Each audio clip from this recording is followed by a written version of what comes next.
Friends, welcome back to my channel.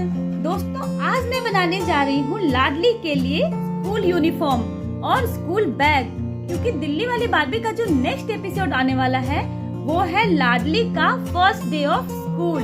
तो इसके लिए जरूरत है इसे स्कूल यूनिफॉर्म की, स्कूल बैग की। तो आज मैं आपको बहुत ही आसान तरीके से बना कर दिखाऊंगी लाडली का स्कूल यूनिफॉर्म। मैं इस रुमाल से बनाऊंगी लाडली का यूनिफॉर्म और आप ये देखना कि मैं बहुत ही आसान तरीके से बनाऊंगी। तो चलिए शुरू करते हैं।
तो फ्रेंड्स, आप देख सकते हैं कि लाडली स्कूल जाने के लिए तैयार हो गई है और आपने देखा कि मैंने कितनी आसानी से बिना किसी सिलाई के इसका स्कूल यूनिफॉर्म बना दिया और बैग भी मैंने बहुत ही आसान तरीके से बनाया है।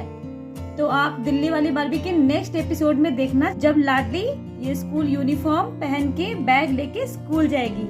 तो फ्रेंड्स, मैं उम्मीद करती हूँ कि आज की ये वीडियो आपको बहुत पसंद आई होगी। अगर पसंद आए तो लाइक कर देना और चैनल पे नए हो तो चैनल को सब्सक्राइब कर देना। Bye bye.